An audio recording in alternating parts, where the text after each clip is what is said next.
Mother that means वाला institute channel पे आपको स्वागत है। अब very sorry for not presenting on the time but now I am here so don't worry about anything. It's now I am here. Actually there was some issues so I didn't come at that time but now I'm here and I'm able to come here for you। हाँ हम लोग पढ़ रहे थे मेरे जावर में हम लोग प्रेजेंट इंडेफिनिट हम लोग का जो था वो कंप्लीट हो चुका था and now it's time to study about our past indefinite। I hope आप लोग समझ रहे होंगे वो होता क्या है, कैसे होते हैं, कैसे उसको डिफाइन करते हैं, एक प्रेजेंट इंडेफिनिट का सेंटेंस है, कैसे इसको क्रिएट करते हैं, कैसे इसको डिकोड करते हैं। ठीक है नाउ अब हम पढ़ने वाले हैं, क्या पढ़ने वाले हैं हम लोग पास्ट इंडेफिनिट। ये ब्लू है दोनों ब्लैक ही है।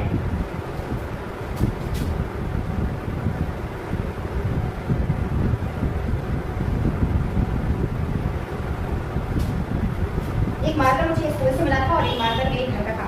ये सबसे पहले मेरे घर का था क्योंकि मैं जब मुझे मार्कर नहीं मिला था तब मैं ये वाला ले ली और वहाँ पे मैंने किसी बच्चे को दे दिया था तो मेरा वो मिला नहीं। मुझे पता चला कि एक बच्चा है जो मेरा ही मार्कर लिए हुए था क्योंकि मुझे पता है मुझे एक दिन की भी नहीं रह रही थी बस मार्कर लिए। तो मैंने दांत से निकाल के और यहाँ पे उसके रेसेस किए हैं, यहाँ पे उसके निशान भी है तो मैंने पहचान लिया ये मेरा मार्कर क्योंकि उसने मुझे दे दिया था कि मैम ये आप ले लो। उसे पता नहीं मैम का ही मार्कर है, उसने बोला नहीं मेरे मुझे यही बोला कि मैम ये आपका मार्कर है तो लेकिन नहीं मेरा ही मार्कर है। मैंने उससे बोल दिया था हाँ मैं मेरे पास आ गया था सभी।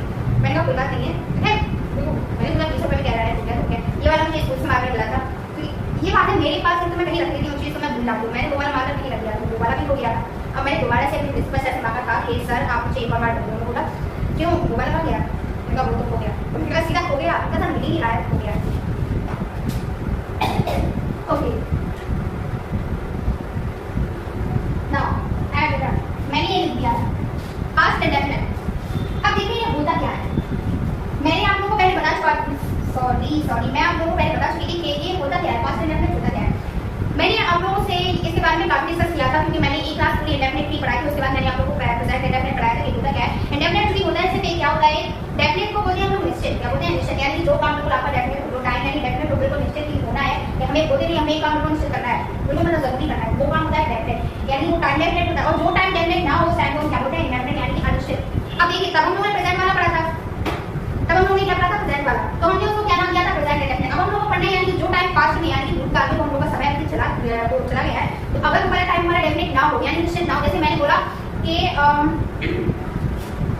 मैंने खाना खाया आई टुक फूड।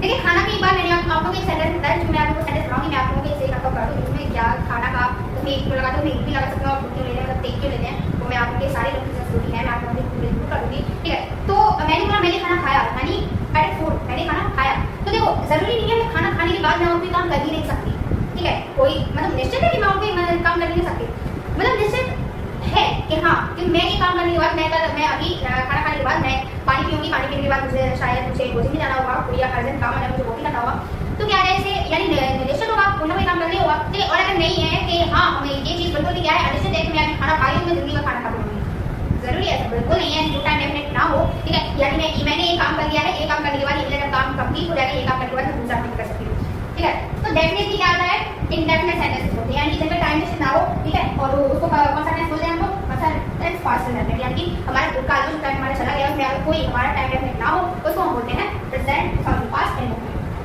ठीक है। इसके भी होते हैं इंफॉर्मेटिव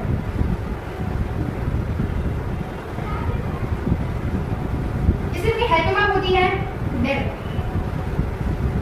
ठीक है सब इसमें लिखी होती है क्योंकि हेल्पिंग वर्ब तो देखिए सब कितनी होती हैं मैं आप लोगों को एक दिन हेल्पिंग वर्ब जब मैं सिंटैक्स पढ़ाऊंगी आप लोगों को सिंटैक्स को भी काफी जरूरी है मैं सिंटैक्स पढ़ाऊंगी जैसे आप लोगों को उसमें ये verb subject object main verb पूरा चैप्टर इसी का रहता है। मैं आप लोगों को ऐसे कंफर्म कराऊंगी जो रहती है ना हेल्पिंग वर्ब ये हेल्पिंग वर्ब होती है ये क्रिएट की जाती है बनाई जाती है सेंटेंस के अकॉर्डिंग। देखिए आप लोगों ने ये लिखा हुआ कि जब परफेक्ट वाला आता है तो हमें जैसे हम लोग उसमें तो पढ़ते हैं प्रेजेंट में पढ़ते हैं मैं जब आऊंगी तब और अच्छे से बताऊंगी आप लोगों को लेकिन हमेशा पास्ट में क्या सेकंड फॉर्म क्यों नहीं आता है सेकंड फॉर्म ऐसे ले लेते हैं और जब वो आता है थर्ड फॉर्म आता है तो इसी को क्या कर देते हैं हम अब उसमें चेंज कर देते हैं हेड आ जाता है तो ये ऐसे ही हो जाता है। तो प्रेजेंट में क्या आता है जो चीज अभी है उसमें है आ जाता है जब हम उसमें पढ़ते हैं ऐसे परफेक्ट में पढ़ते हैं और अब जब हम लोगों का प्रेजेंट में रहता है यानी कि टाइम वो रहता है उसमें इजारे रहता है सिंपल नहीं तो उसमें भूला जाता है ठीक है। ऐसे क्योंकि उसमें एस आर एम क्योंकि मेन हेल्पिंग वर्ब तो यही है is are am was verb सिर्फ इन्हीं पांचों हेल्पिंग वर्ब से बनाएंगे सारी हेल्पिंग वर्ब सारी क्योंकि डू यानी तो बनना होता है क्या होता है तो प्रेजेंट में क्या लेते हैं डू या डज होता है नहीं तो डू यानी करना होता है मेन वर्ब है नहीं और डज इसी में ऐसा हो सिंगुलर अगर सब्जेक्ट सिंगुलर हो तो ऐसे ही है सब इससे क्रिएट की जाती है कोई हेल्पिंग वर्ब होती नहीं है हेल्पिंग वर्ब से होती है इस आर एम वर्ब बस इन्हीं से बनाई जाती है सारी हेल्पिंग वर्ब तो चलिए हम लोग वापस आते हैं, क्योंकि मैं इसका रूल लिख रही थी। इसका रूल है सब्जेक्ट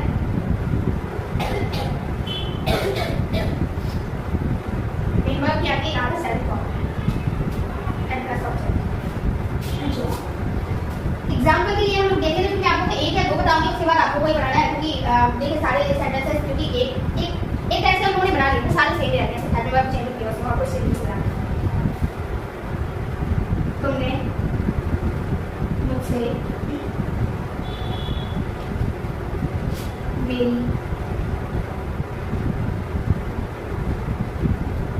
एक चीज, हाँ इसके अंदर पहचान करनी है, तो उसमें आप और तार रहती है, उसे जैसे किया था तो मैंने वैसे नहीं पढ़ाया आप लोगों को। मैंने पढ़ाया कि सिर्फ आपको टाइम शिफ्ट करना है, क्या करना है, तो सॉरी टाइम देना है कि अगर डेफिनेट ना हो। मैं पहले सेंटेंस देती हूँ, उसके बाद मैं आपको बताती हूँ उसे कैसे दर्शाऊं। तुमने मुझसे मेरी किताब, मेरी आपको प्राइवेट में बताना मांगी, तुमने मुझसे मेरी किताब मांगी।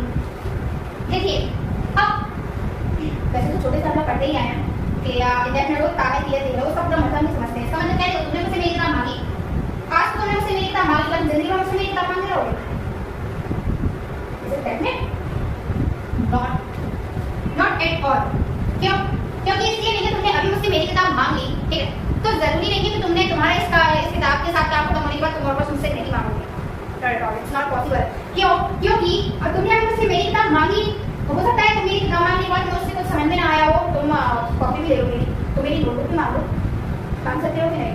डेफिनेटली मांग सकते हो, ठीक है। यहाँ पे मांगी पूरा वैसा, तुमने मुझसे मेरी किताब ली, ठीक, तुमने मुझसे मेरी किताब ली, ठीक। अब मांगना या देखो ली, मेरी तो सही है, सॉरी इसका सही है, ठीक है। तुमने मुझसे मेरी किताब ली, तो जब तुमने मुझसे मेरी किताब ले ली तो बोलते नहीं है ना कि अपनी नोटबुक है ना, मुझे क्वेश्चन समझ में नहीं आ रहा है, ठीक है, तो तुमने उसकी मेरी नोटबुक ले ली। अब उसकी तुमने नोटबुक से तुमको समझ में नहीं आ रहा है, तो तुमने क्या कर दिया है, अपनी दूसरे फ्रेंड की नोटबुक ली। अरे यार इससे मुझे समझ में नहीं आ रहा है, तुमने दूसरी नोटबुक, तो मुझे अपनी नोटबुक दे। तो तुमने दूसरे फ्रेंड से मांगी, एक अदर फ्रेंड से मांगी, तुम्हें दूसरी किसी को समझ में नहीं आ रहा था, तब तुमने अपनी एक अदर फ्रेंड को तुमने मुझसे मांगी, ठीक है, यार I don't get anything in that book, so please give me yours, तो मुझे मेरी दो, सॉरी तो मुझे अपनी किताब दो, तो उसे मांग लेते हैं। हाँ अब इसे क्या करते हैं, इसे सेंटेंस क्योंकि समझते हैं इसका है। अब क्योंकि यहाँ पे अब ये तो पता चल गया ये किसका है, इंडेफिनिट का है, इसका है इंडेफिनिट का, लेकिन अभी ये पता नहीं चला है कि ये किसका है, पास्ट का है कि प्रेजेंट का है। देखो अगर मैं प्रेजेंट करती, तुमने मुझसे मेरी किताब ली है, ठीक है, तो क्या होता, तो प्रेजेंट होता है, तुम अभी प्रेजेंट में मांगे, पता नहीं तुमने मुझसे मेरी किताब कब ली, आई डोंट नो कि तुमने मुझसे मेरी किताब कब ली, मुझे पता ही नहीं है।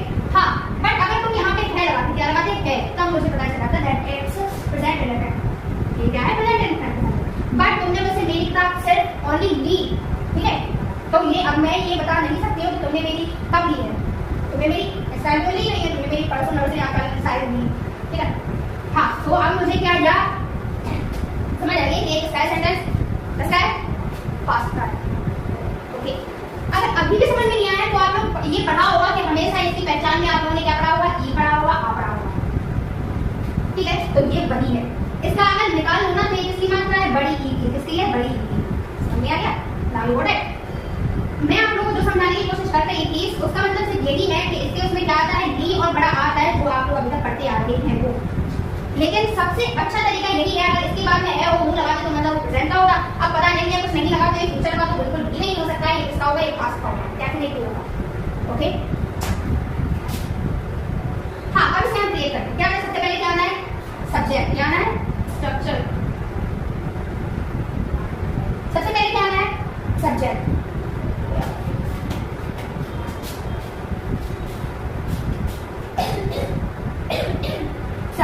सब्जेक्ट क्या है, तुमने ली, ठीक है। इसके बाद में मीमर क्या होता है, जो काम आप करते हैं, क्या कर रही हो, ले रही है, क्या कर रही हो, ले रही है, उसका दोस्त उसे उसकी किताब ले रहा है, तो क्या बोलते हैं, तो टेक यानी होता है लेना, मेरे क्या लगाने, मीमर का सेकंड फॉर्म, टेक यानी होता है लेना, पूरी इसकी क्या है, फर्स्ट फॉर्म, और ये है सेकंड फॉर्म, सेकंड। हाँ इसके बाद आनी है क्या, ऑब्जेक्ट, ऑब्जेक्ट देखो क्या क्या ली, तुमने मुझसे मेरी क्या, इसको हम कैसे डिफाइन करते हैं, ऑब्जेक्ट को क्या से, तुमने मुझसे मेरी क्या ली, तुमने मुझसे मेरी किताब ली, यू टुक मेरी किताब, माय बुक, किससे, मुझसे, फ्रॉम मी, क्यों वर्क फ्रॉम दी, तुमने मुझसे मेरी किताब ली। Is that clear? इसी टाइप से हर सेंटेंस आप लोगों को बनाना है, हर सेंटेंस आप लोगों को क्रिएट करना है, इसलिए आप लोग अपने मन से भी कर सकते हैं। यही पे क्या आ जाएगा? नेगेटिव आ जाएगा। क्या आ जाएगा इसमें? नेगेटिव। क्योंकि किसके बाद आएगा? इसमें एक ट्विस्ट है। क्या ट्विस्ट है? इसके बाद जब इसका नेगेटिव बनेगा तो सब्जेक्ट प्लस यहाँ पे एक हेल्पिंग वर्ब आएगी जो कि क्या है? डिड। मैंने आपको पहले बता दिया। तो इसमें इसलिए नहीं आ गया पहले अफर्मेटिव में इसके साधारण सेंटेंस में मैंने आप लोगों से बोला अगर ना की ना यानी नेगेटिव ना की नथी ना हो, ना से ना का यानी ना की नथी ना हो, का यानी स्टार्टिंग में क्या यानी क्या का आधा का ले लो, ठीक है? क्या कान की यानी कान की एक नथी ना हो, स्टार्टिंग में क्या ना हो, दैट मींस इंटरोगेटिव ना हो, ठीक है? और उसके बाद ठीक है क्या ना हो? दो डी से डबल यानी कि दोनों डी का मतलब का डी यानी दोनों, और उसके बाद क्या आता है हमारे इंटरोगेटिव आता है, ठीक है? दोनों कान की यानी कि डबल जो डबल प्लेस में हम लोग क्या लिखते हैं उसको क्वेश्चन मार्क देते हैं, वो ना हो, दोनों कान की नथी ना हो, तो यानी कोई सजी सजी ना हो, ये बोला नहीं, बिल्कुल सिंपल सीधी सादी हो, उसको क्या बोलते हैं? हम अफर्मेटिव सेंटेंसेस बोलते हैं। और उसी के बेसिस पे हम लोग क्या डिफाइन करते हैं कि इसमें क्या आना है, वर्ब की फर्स्ट फॉर्म आ रही है, सेकंड फॉर्म आ रही है, क्योंकि हम लोगों ने देखिए प्रेजेंट में भी क्या लगाया था, अगर सब्जेक्ट हम लोग का सिंगुलर था तो उसके साथ में भी हम लोगों ने क्या लगाया था? एस या ईएस को हम लोगों ने वहां पे पीछे उसको ऐड किया था मेन वर्ब के साथ। और अगर हमारा प्लूरल था, प्लूरल सब्जेक्ट था हम लोग का, तो हम लोगों ने क्या लगाया? उसकी वर्ब की फर्स्ट फॉर्म लगाई। Is that clear? ठीक है? अब इसके बाद यहाँ पे क्या है ना, क्योंकि प्रेजेंट था तो हम लोगों ने किसकी लगाई? वर्ब की फर्स्ट फॉर्म, क्योंकि प्रेजेंट टाइम में वो ये काम कर रहा है, ठीक है? जो भी काम कर रहा होगा वो ये काम कर रहा है। तब पास्ट में क्या है? वो उसने काम ये मतलब उसने किया है, मुझे पता नहीं उसने शायद किया नहीं, ठीक है? उसने ये काम किया तो क्या आएगा? इसकी पास्ट में यानी वो टाइम चला गया तो क्या आएगा? उसकी फर्स्ट फॉर्म पहले टाइम में नहीं रहेगा, वो दूसरे टाइम में चला गया है, यानी उसकी फर्स्ट फॉर्म अब नहीं रहेगी, तो इसकी क्या रहेगी? अब सेकंड फॉर्म आ जाएगी। अब इम्पोर्टेंट, ठीक है? तो इसी वजह से इसमें क्या आएगा? प्रेजेंट में हम लोग फर्स्ट फॉर्म लेते हैं, अगर बट जब हमारा सब्जेक्ट सिंगुलर सॉरी प्लूरल हो तब, और जब हमारा सिंगुलर हो तो इसको उसके साथ में क्या लगा दिया जाता है? ऐसे एरिया लगा दिया जाता है। बट यहाँ पे हमारे पास है, पास मतलब दैट इज सेकंड फॉर्म, पास का मतलब मुझे सेकंड फॉर्म दो भाई, आई नीड सेकंड फॉर्म, मुझे सेकंड फॉर्म चाहिए, तो क्या लगा देते हैं हम लोग? बट की सेकंड फॉर्म लगा देते हैं, इसलिए उसमें सेकंड फॉर्म आ रही है, क्योंकि पास के अकॉर्डिंग आती है, ठीक है? और प्रेजेंट के बेसिस पे हम लोग कैसे एरिया सेट करते हैं? But when a subject be क्या हो? Singular, but when a subject are plural, तो हम लोग उसके बाद क्या ऐड करते हैं? उसमें बट की फर्स्ट फॉर्म ऐड करते हैं। Right what? हां, अब इसके बाद क्या लगाएंगे हम लोग? इसके बाद लगाते हैं हम लोग नॉट लगाते हैं, फिर हम लोग क्या आती है? बिग वर्ब, फिर हम लोग क्या आती है? अब तो सिर्फ फर्स्ट फॉर्म लगाएंगे, क्योंकि अब हम लोगों ने क्या लगा दिया? हेल्पिंग वर्ब की यहाँ से, क्योंकि डू की सेकंड फॉर्म क्या होती है? देखिए इसमें भी सेकंड फॉर्म लगी होती है। डू डेट मैंने आपको से पहले बोला कोई हेल्पिंग वर्ब नहीं है, बनाई गई है सेंटेंस के लिए। कैसे बनाई गई है? क्योंकि जैसे मैं बताया इसमें अफर्मेटिव में क्या आता है? हम लोग हेल्पिंग वर्ब लगाते हैं, मतलब उसके बेसिस पे करते हैं सेकंड फॉर्म। इसमें भी सेकंड फॉर्म आती है, क्योंकि इसमें डेट इसलिए लिखा जाता है, लेकिन क्योंकि हमें नोट भी लगाना होता है। क्या लगाना होता है? नोट। क्योंकि अगर आपने यहाँ पे सेकंड फॉर्म लगा दी उसके बाद आप लोग नोट लगाओगे तो वो ग्रामेटिकल बेसिस पे वो क्या है? गलत है। इसलिए हम लोग क्या लिखते हैं? डायरेक्ट जैसे हमने डू और डज लेते हैं ना प्रेजेंट टाइम में फर्स्ट फॉर्म लगाते हैं, तो डू का सेकंड फॉर्म क्या निकल के आता है? डू का सेकंड फॉर्म होता है डेट, और इसका थर्ड फॉर्म होता है डन। क्लियर? फिर इसीलिए यहाँ पे इसकी क्या समझ लो, यहाँ पे हेल्पिंग वर्ब नहीं है, ये डू और डेट क्या है? ये फर्स्ट फॉर्म लगी है, कौन से बेसिस पे? प्रेजेंट के बेसिस पे क्या लगी है? क्योंकि प्रेजेंट मांगता है अगर सब्जेक्ट हमारे क्या है? सिंगुलर है, तो हमें वर्ब की फर्स्ट फॉर्म ये लगी है, फर्स्ट फॉर्म, ये कोई हेल्पिंग वर्ब नहीं है, क्योंकि लिखना होता है ग्रामेटिकल बेसिस पे, क्योंकि हमसे वो देना होता है हमसे किसी भी उसमें बुक में, तो इसलिए लिख देते हैं, ठीक है? As a helping verb, but ये कोई हेल्पिंग वर्ब नहीं है, ये हेल्पिंग वर्ब ये सब इज आर एंड वर्ब का उन्हीं सब ये सारी हेल्पिंग वर्ब, सॉरी ये सारी वर्ब्स, ठीक है? तो इसलिए हम लोग क्या करते हैं? और ना उसमें सब्जेक्ट सिंगुलर तो क्या करते हैं? ऐसे इसमें भी लग जाता है, डू में अगर सब्जेक्ट सिंगुलर तो सिंगुलर के साथ हम लोग कौन सा लगा मुझे डज को लगाते हैं, इसमें क्या ऐसे एरिया लग गया? हां, और ऐसे ही पास्ट क्या मानता है कि हमें अफर्मेटिव में सेकंड फॉर्म, क्योंकि यहाँ पे नॉट लगाना होता है, इसलिए इसके बाद में नॉट लगा नहीं सकते, ऐसे सेंटेंस बना होगा यू टुक नॉट फूड, ऐसे कर दे, बिल्कुल नहीं, ये गलत है। इसलिए इसी की वजह से हम यहाँ पे पहले ही सेकंड फॉर्म लिख देते हैं हर सेंटेंस में, ताकि हमारी ग्रामेटिकल बेसिस पे क्या हो सारे सही। अब आप लोग समझ गए? क्योंकि हमारी हेल्पिंग वर्ब भी क्या है? आप इसके अकॉर्डिंग आई है एज अ सेकंड फॉर्म, इसके वजह से यूज करते हैं सेकंड फॉर्म की वजह से यूज करते हैं इसको। देखो ये भी क्या है? सेकंड फॉर्म है, ना कि क्या है? Helping verb. यहाँ पे और हाँ, अब इसका एक एग्जांपल दे देते हैं हम लोग। हमने तुम्हारे घर पर पार्टी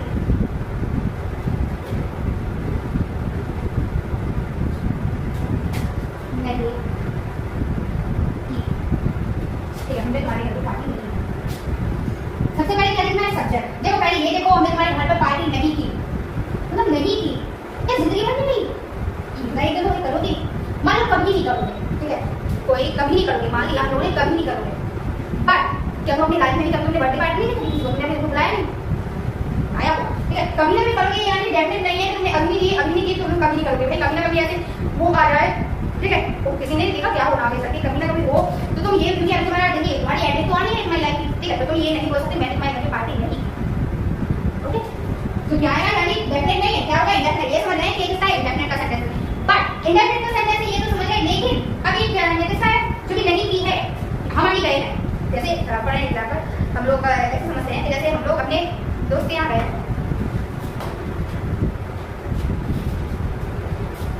हम लोग अपने दोस्त के यहाँ गए, उससे बोला कि यार हम लोगों ने तुम्हारे घर को पार्टी की है, ऐसे जाने जल्दी जल्दी मेरी मम्मी का कॉल आ गया इसलिए तो मुझे जाना पड़ रहा है जल्दी, बट नेक्स्ट टाइम मैं जरूर बोलूँगी। क्या बोला? नेक्स्ट टाइम जब आऊँगी तब जरूर बोलूँगी। फ्रेंड से क्या बोला? यार मानो उससे यहाँ मेरी फ्रेंड कर लो, जैसे हमारे का रिश्ता, अरे यार मैं मेरी मम्मी का था तो बहुत ही अर्जेंटली कॉल आ गया तो मैंने तो कुछ भी नहीं कर पाया, ठीक है, इसलिए बट मैं नेक्स्ट टाइम आया तो मैं डेफिनेटली बोलूँगी। बोला मैंने, हाँ बोला। तो क्या है, जब मैं करूँगी, मैं तो बाहर थी, मैं तो उन लोगों के घर पे थी, मैंने तब से घर पे बोला कि मैंने अभी नहीं की है, यानी प्रेजेंट टाइम में नहीं किया, इसका होता present indefinite, but present indefinite का नहीं होगा, ठीक है, वो तब भी नहीं होगा, वो फिर उसमें चला जाएगा परफेक्ट में, वो तो अलग मैटर है, ठीक है। वो तो प्रेजेंट का होगा, लेकिन अभी जब मैंने उनके यहाँ पे आके बोला, मैं जब अपने घर पे आके मैंने मम्मी से बोला मम्मी आपने इतना दिन कॉल कर दिया, मैंने कुछ भी नहीं कर पाया, वहाँ पे पार्टी के लिए गई थी, पार्टी ही नहीं की, ठीक है, तो अब इसमें आ जाएगा, यानी मैं तब वहाँ पे नहीं, वो टाइम गुजर गया है, मैं दोबारा वहाँ पे जैसे जैसे मैं चली गई वैसे मैं कभी नहीं जाऊँगी, मैं पता नहीं दूसरे को मिटा सकती हूँ, ठीक है, मैं दूसरे घर में जा सकती हूँ, मैं दूसरे में जा सकती हूँ, मैं दूसरा रास्ता लेके शॉर्टकट लेके जा सकती हूँ, लेकिन मैं वैसे ही कभी नहीं जाऊँगी, वैसे ही जाके मैं कभी नहीं जा सकती हूँ। तो क्या आ जाएगा वहाँ पे, यानी मैं पास्ट में गई, मैंने पास्ट में ये काम नहीं किया, तो इसमें आ जाएगा पास्ट, समझ गए, एक है पास्ट में, ठीक है। ये नहीं देखना है ताका देखी देखे, ये तो देखना ही नहीं है, आप लोगों को किसी डिफाइन करना है कि इससे ये काम मैंने नहीं किया तो आप उसमें ये पास्ट में, ठीक है। आगे इसको हम लोग क्लियर करें क्या है।